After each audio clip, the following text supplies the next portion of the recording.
Hey, everybody, so excited that you're here joining me today. I have a very special guest talking about my least favorite subject. How is that possible? Taxes. Do you like taxes? Do I like taxes? No. I do understand we need to pay them. We have police and we have roads. We've got all kind of great things. But do you, and think about this, pay more than your share? Would you like to meet the Queen of Tax-Saving Loopholes? Please welcome Verneka Murphy. I dragged that out, didn't I? I love it. Oh my gosh, it is a crazy subject.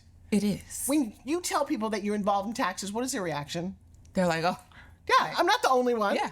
Oh my gosh. But then you say, I can save you money. Yeah, for sure. It's a lot more to it. I mean, so many things you can do as far as saving money now, but we can also use it to build more for later. You know what's so funny about talking to this woman? She actually gets excited about talking about taxes. Like, look, watch her face. There you go. I do. I know. Well, let's go back before. You didn't always want to do this. No. Okay, so let's go back for a little bit. Have everyone get to know a little bit about you. And when you started out, what was life like? You know, as a little girl, I was always very studious. I loved school. I was one of those people that, I mean, I had to get A's. Heaven forbid I'm her. I make I'm a B. yeah. Yeah. Went to summer school just for fun. I was one of those kids. Okay, you are a little weird. Well, my mom was a teacher, so all the time it was all about learning. Got it. And, you know, it was go to school, you know, make something of yourself, get a good job, and go out here and make some money. And so that's what I was taught. Now, speaking of that, though, your mom worked really hard. She did. Tell me about her. My mom worked 3 to 4 jobs to keep everything afloat. When you're growing up watching that as a little girl, Yeah. what do you think you were thinking? You know, I admired my mom so much. At the same time, I saw the toll that it took on her. Also, because of what I saw, it shaped me into the person that I am today. And I was born an only child. And most people are like, oh, you're an only child, you must be spoiled. No. Because of what I saw, I did my best not to ask my mother to help me. I had to find a way to figure it out on my own. If I did not, and it was the last minute, then I would go to her. But I just didn't want to put even more on her back than what she already had. It's funny, I'm watching you. My mom was an only child. And it was interesting how it shaped her. Yeah, Yeah, fascinating. You went to school, though, to be a pharmacist. I did. What's the deal with drugs? Come on, talk to me. Yeah. You know, the other person that I adored in this life was my grandmother. Okay. I mean, her and I were a lot alike. It was so funny. You know, just a quick story about her. I was her favorite. So my mom, even though she worked hard, if I walked in a room and I know my mom will have worked all day long, she would make her get up so that I could sit down. And she but Mom, she's a child. And she like, no, let the girl sit down. I mean, my grandmother was the best advocate ever. And so I remember us doing all of these activities, you know, going around, going shopping, going different places. And then one day she started to get sick. And I started to see the woman that was so strong, that taught me so much, that I had such a good time with, learn the beginnings from. I started to see these bottles mount up on her dresser, her medication. And it would be more and more and more and more. And she would ask me to go get her bottles, and I would do it. And, you know, as I got older, I realized the system was made to help her. They gave her more and more, which ended up making her sicker and made her decline faster. Wow, I'm sorry about that. Yeah. But you went into the industry wide-eyed, thinking maybe I can make a difference. Yeah, that was the purpose. Go into the industry, and if you can save someone else, you maybe couldn't save your grandmother back then, but if you could save someone else's family member, it's well worth it. Did you get out? Did you graduate and you went into the world? I did. Bright-eyed, bushy-tailed, ready to take on the world, ready to save the world one person at a time. But then when I got in the industry, I quickly found out the system was not made to help other people. It was meant to give them a permanent crutch. The money is not in the cure, it's in the treatment. And as many of my patients that I wanted to help and tell them how they could get off of their medication, that wasn't the case. That wasn't the mindset. My doctor told me to take this every single day, but they don't get, it's just a Band-Aid. You're not fixing the root cause. And so after a while, I'm like, okay, I did the best I can, but it has to be more out here. Okay, I love that decision. That happens to a lot of people out there, especially as an entrepreneur. The whole thing about one door closing, another door opening. Yes. You do a chapter in your life, you go down a road. I went down the acting road. Yeah. I was bright-eyed and bushy-tailed and wanted to be, Katharine Hepburn, Julia Roberts, whatever that was. And when I got into the world of what Hollywood really is, Hollywood is notorious for taking beautiful young women, chewing them up and spitting them out. And they don't show you that side. And all the back part of it. And even when you're working, how hard it is to get work, how skinny you had to be. It was so detrimental. And then going on audition after audition, I lived in a world of rejection all the time. Not you. Yes, this is the problem that I had as a person. This is why perhaps that, when you see Tony Robbins at this level, that I'm not quite there, because I couldn't get rid of my acting bug. I loved being in the play. I loved being on the set. But the road to get there was a casting couch, was a PR guy, was all kind of things. And I was very naive and I didn't understand all this. It took me a long time to put things together. I finally left Hollywood when I had the lead in a TV series, and the executive who came in, because I was the head of this modeling agency in the show, came to this rap party, and I saw what he was doing to my young actresses, and I said something. Wow. And I was quickly removed. And I had this moment of going, I just lost a part that I really wanted, worked so hard for. The pilot is great. And we're not doing this anymore. I was like, you know what? I need to leave. I can't fight this battle. And I won't. And I picked up my two kids 19 years ago. And I haven't really acted a lot since, because it wasn't the industry I thought it was going to be. Well, good for you for taking a stand. I mean, we see the what happened with the whole Me Too movement. Yeah, I know. Everything that was out there. So all these Academy Award-winning nominated actresses for a very substantial company. But I will share something you and I talked about a little bit. I decided to make the fairy tale life my real life. I decided to fall in love with my Prince Charming. Love it. I own a television studio. And I did, because I said, you know what, if that life isn't real, if you're chasing a dream that's not real, let's build your own. For sure. So you did something similar. You said, I'm going to go something different. Yeah. Did you know what it was going to be, or did you kind of wander for a bit? Didn't have a clue. Didn't have a clue until life decided for me. Yep, it tends to do that. Yes. So one of the things that I love to do was to take vacations, international vacations. Of course, as a child, like I said, my mom worked so hard. We just didn't have time. We didn't have money for vacations. So I said, once I graduated, started making some money, I was going to go see the world. Give me every country, every continent, from A to Z, island, whatever the case is. I love it. And let's do this at least twice a year. And every trip went amazing until the one trip that did not. I was headed to Bali, Indonesia. Beautiful country. 36-hour trip though. 36 hours there and back. I ended up getting a flight-induced blood clot on the plane. Oh no. And it threw and became a pulmonary embolism. And you right didn't there. die? Because that's the story that I hear at 35,000. Normally you die. Once Yeah. it shoots, that's it. Right after that happened to me, I had a friend of mine that was a physical therapist that shared about someone that worked for him. She got a clot helping a client walk, and she died before she hit the floor. Yeah, no, I've heard this story. John Ritter, a lot of this story. Yeah. So you're being spared for some reason. Yes. How long were you in the hospital?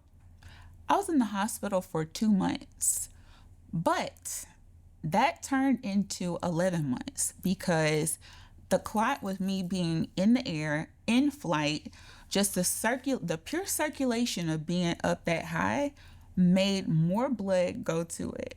Now, the clot was held there. I definitely had there was definitely someone trying to save me. God was trying to save me. There's some kind of irony that you probably were taking medication and the medication's going, aha.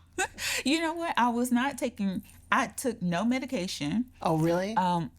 What really kept me was a friend of mine had a bottle of aspirin.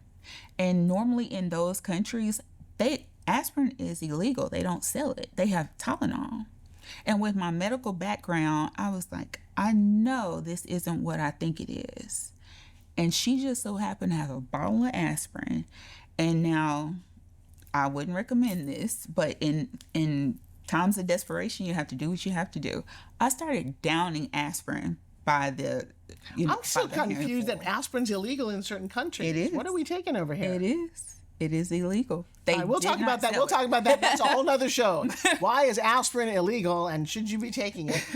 Okay, Yeah. so fast forward. Yeah. You get invited to meet a man who's going to change your life. Yes. So after being off work, because essentially I had a ticking time bomb in my chest, every specialist told me, look, don't go to work. All you can do is lay around, maybe go to the restroom and back, because if you breathe too hard, if someone pisses you off just the right way, I mean, that if that clock shoots, there's nothing we can do to save you. So Okay. I just had to lay around, and a friend of mine, COVID happened after that, right? Right. And COVID in the medical world is a whole different story. You know, we saw the effects that it happened with people around the world, but it's another story when you're in medicine. People really don't care if they get you sick, and they don't care if they get other people sick. Okay. So my friend that was a male nurse that I grew up with from home said, we have to find our way out of here. Look, I need you to meet with this man and tell me what you think. Ended up meeting with an amazing gentleman who ended up showing me how it happened to be in finance, but how wealthier people do their money and how they don't lose money. Okay, so this is where the conversation pertains to you. What don't you know about money? And who better to learn? Was he a billionaire? He was a billionaire. Yeah. That's a lot of numbers. That's a big, you know, things other people don't know. It is. Your net worth has at least 10 zeros behind it. Yeah. Yeah. But you know, it was amazing what he was able to share. And what I used to see in the media, whenever people talked about those things, I'm like, how could they be doing that? Like, how is there a way not to lose? But if you look at some of the wealthiest people in the world, just Warren Buffett, for instance, that's his motto. His rules of money is rule number 1, never lose money. Rule number 2, always follow rule 1. Sounds like a riddle. Right. It's like, well, how do you not lose? But they have ways that are structured for them never to lose. So this is a really funny fact. I have a friend recently that I met, and he said that his childhood was so oppressive, he read the entire Encyclopedia Britannica. I know. You come along and say, I read the entire tax code, I did. and every year I continue to read it. Yeah. Hello. It's fascinating. I'm sure. Look, if anybody had told me that, okay, from pharmacy, you were going to go to reading tax code and being in finance, I would have been like, no, never. But it is the ultimate way to freedom. Yeah. What we've been looking for. Right. And I love the point that loophole is in your title. Yeah. Because I've come across, and it's funny, when you hear about a strategy, Mm-hmm. and you're like, ooh, is that legal? For example, I know this because I spent many years living in Los Angeles in a neighborhood that was filmed, that they would to film. Well, apparently there's it's called Augustin. So, yeah. See, you knew that. Yeah, Augusta But the rule. average person, you guys don't know this. I'm going to tell you something really cool. If you rent your home if you rent your home for up to 14 days, and you can have someone pay you whatever the market value is to shoot a product, like shoot this show in your home, you can keep that money tax-free only for 14 days.